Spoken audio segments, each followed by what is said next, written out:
This one's from Joey. Feels like a book. Think it's a book. Feels like a book. And it's a book. Oh, it's Dr. Seuss. That book got me through some tough times. There is a little child inside this man.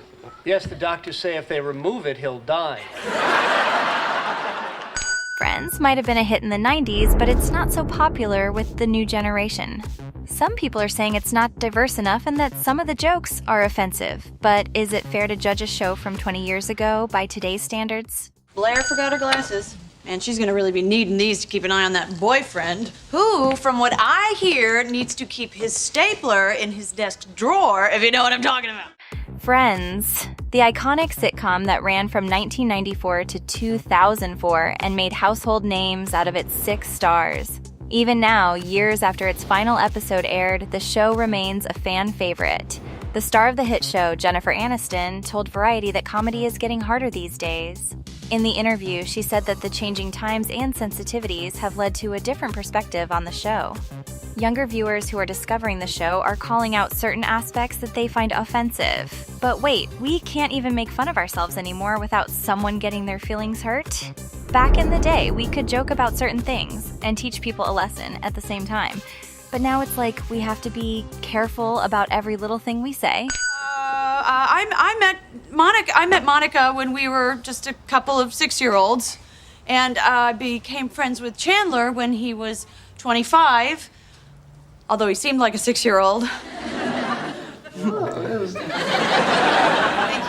Thank you very much.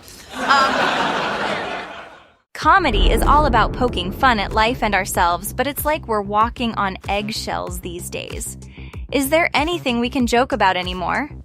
Jen's not denying that some parts of the show could have used more consideration, but she's also pointing out that back in the day, people weren't as sensitive as they are now. It's like we're looking at the show through a new lens.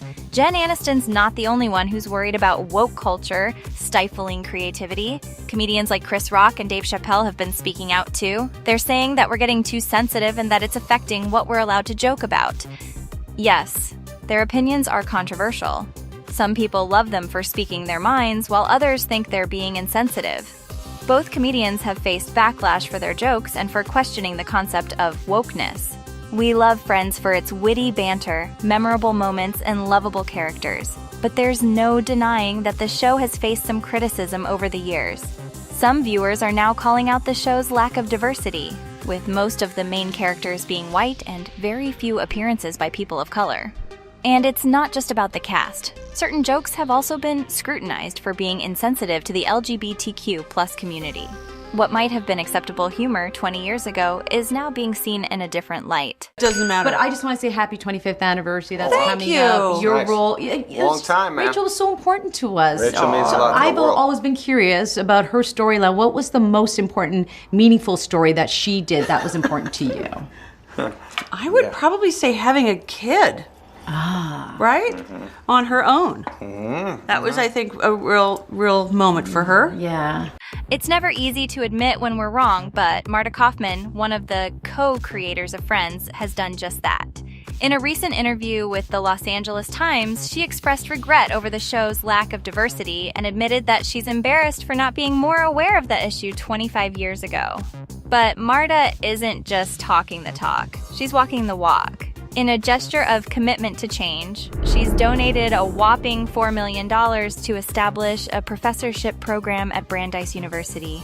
The program is focused on studying the peoples and cultures of Africa and the African diaspora, and it's aimed at promoting greater awareness and understanding.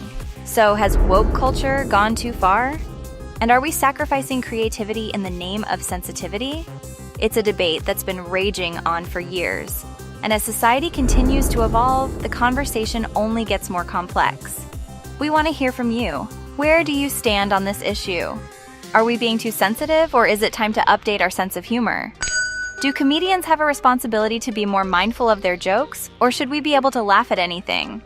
Share your thoughts and experiences in the comments below. Let's keep the conversation going and find that elusive balance between sensitivity and creative freedom.